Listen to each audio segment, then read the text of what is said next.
Hi, everyone. I'm Dr. Paul Remoliotis, Medical Officer of Health Research Health Unit, and I'm here to give you a weekly update today, April 27th, 2022 on COVID.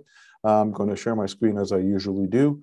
Let's start off with our local numbers. And again, looking at our hospitalizations and our positivities, we can see that our hospitalizations are now up to 13, but they're down from last week.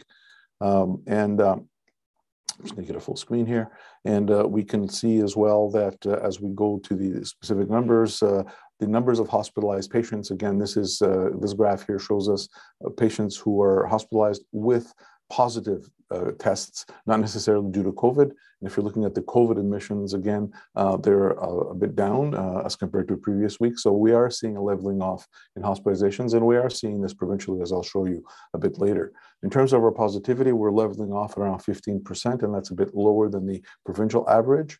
Our outbreaks, again, are decreasing. We peaked at around 16 a couple of weeks ago, and now we're down to 11 with 109 residents and 80 staff. Most of the residents have minimal to no symptoms.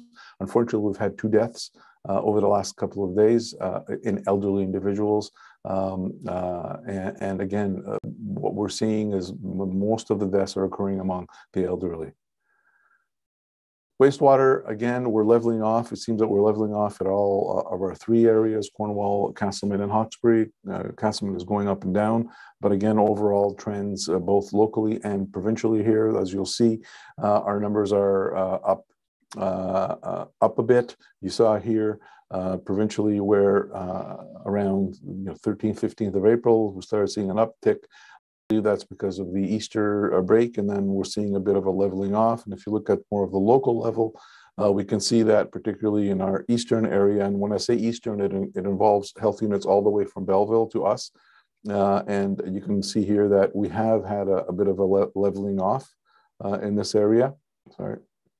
A leveling off here, where it's dropping down in eastern and leveling off in other parts of the province. A bit of, again, an increase in GTA, Toronto area, again, I think attributed to the Easter break, but downwards in most of the trends, with the exception of the north, where we have seen increased number of cases. But overall, we're seeing a pattern going downwards, and again, the positivity is now below 20% across the province, which is a bit higher than what we have on our area. Again, to repeat, in our area, we're about 15% or so, but there are areas, certain postal codes that are still about 22%.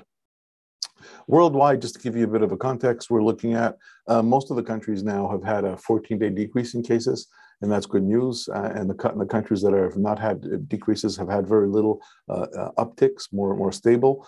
So overall, we're seeing not only locally, nationally, but internationally, a decrease in the cases.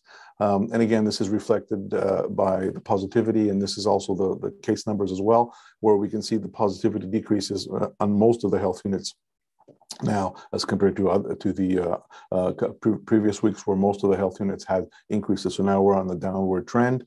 This is a graph that's really important to me, that shows us the lag between cases. So the blue in this curve here is the number of cases. So you can see that, and this is the peak that we had in January, February. And then you can see now this is our 6th wave that we're in right now. You can see there's a bit of an uptick on the hospitalizations, but you're starting to see a bit of a lag here always a bit of a lag between cases and hospitalization. So again, it seems as a leveling off. ICU is much less, so it's less of a uptick, again, seeming to being much lower than we had.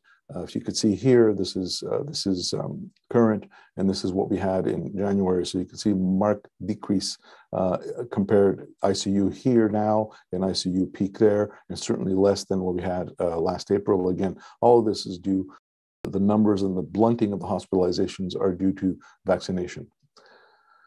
We can also see the positivity across the province starting to go down as well.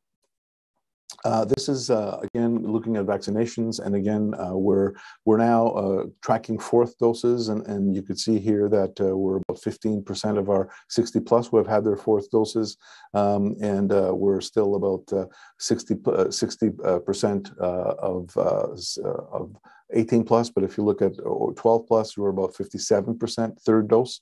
And then you could see as well, these are the different doses. So for example, Just trying to get this out of the way here. Yeah, so you can see that this is third dose here, the green, and this is second dose, and that's third dose. And you can see kind of the black lines here are COVID cases, and this is percent positivity. So you can see that, again, this is sort of the wave 5, and this is kind of our wave 6, where we're starting to go down again now and again. And you can also see, again, this is the purple is admissions. And deaths as well are the orange. So you could see all that sort of layered on top of that. And certainly, again, this is a pattern that is showing us to be a bit of a, like I said, a leveling off of all of these parameters. This is another slide that shows us up until yesterday where we are with first, second, and third dose positivity. You could see that for third dose, which is the dark green, we're pretty high in people 60 and over. We have some work to do for everybody else because we urge everybody 12 and over now to get their third dose. It's very important. Because the third dose, as I'll show you again, gives you much more protection. And now we're looking at an uptick now in our fourth dose. We just started the fourth dose barely a week ago, so we're pretty good now. Almost 35% of our 80 plus have received the fourth dose, and now we're about 18% at 70 and about 7% 60 plus, 60 to 69. So we need to get these numbers up. We need to get the green up a bit in these age groups and the purple up as much as we can, and the green across the board in terms of third doses. Again, the reason I'm stressing the third dose is because we are really looking at a much increased response and protection against the virus in terms of hospitalization, where you get a very high protection after the third dose, much higher than the second dose, and it lasts longer. Is a higher protection, a longer lasting protection. And so it's very important that people should get the third dose, because again, that'll help us keep the line going down rather than going up. Again, this is something that I want to stress again.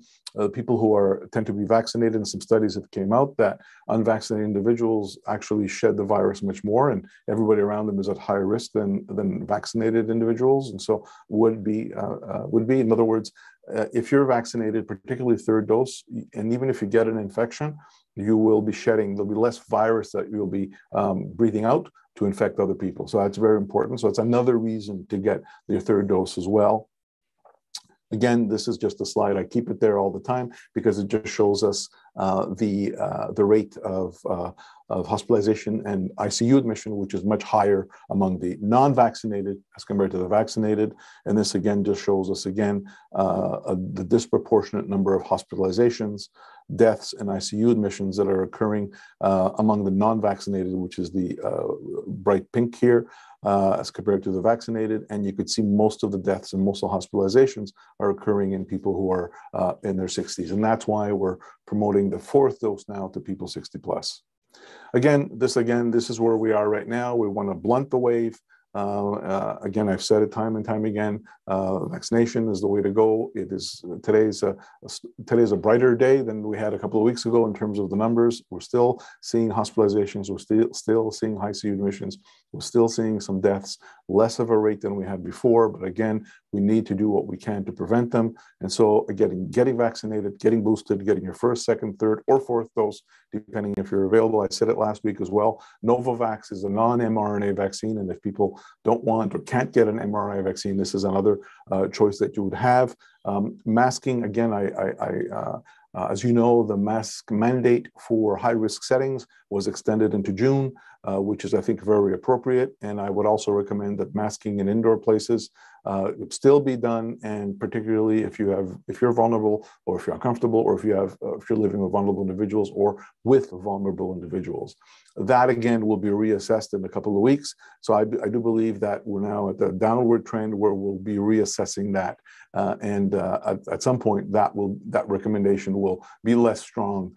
Again, we need to be logical about it. If you're sick, or if you're, again, keeping other public health measures, stay home, wash your hands, disinfection, all these things have to continue over the next couple of weeks and into the fall as well, because don't forget, you know, there's no measures in place right now. So respiratory viruses are going to come back. The common cold is going to come back. The flu, we've had a couple of cases now. The flu will come back in the fall and so on. And likely maybe COVID may come back as we go indoors in the fall. But I do suspect that we'll have a more normal summer than before.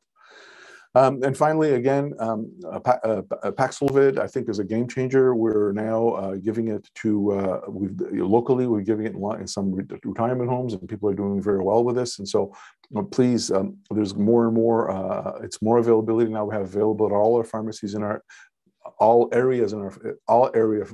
all of our area has pharmacies that have it. There are dozens of them in our area.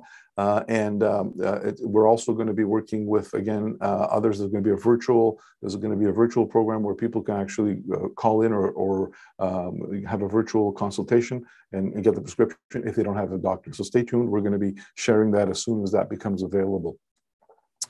School absenteeism, again, one of the things that we wanted to look at, we're monitoring school absenteeism. As you can see here, that right now, the numbers, we had a bit of an increase in terms of number of schools absent, but now we're really down to, actually there's no schools are closed, and we're really down to 1-2% of schools that have higher than 40% absenteeism. So that is good news. That's something that we're keeping a close eye on.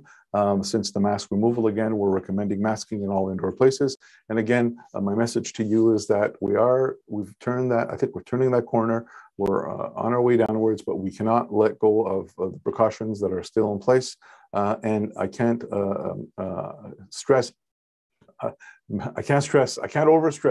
the importance of getting vaccinated. Really, I think it makes a big difference, and particularly protecting our vulnerable. We're also waiting now for, I've got some questions from people asking me about the vaccine availability, the fourth dose for people less than 60 years of age. That's something that we're going to be looking at, so stay tuned. I think that there's going to be some announcement over the next couple of weeks regarding that. And we're also still waiting for the vaccinations for 0 to 4 age groups. Again, I hear that they're looking at it in the States, so probably over the next couple of weeks, we'll have some news and update on that. So again, thank you for all you do for all of you in the community, doing your thing, getting vaccinated. We have a high rate of vaccination. Please continue to get your vaccinations and continue to adhere to the logical public health measures. And I think we'll have a much more normal summer. And with that, I'll thank you again and see you next week.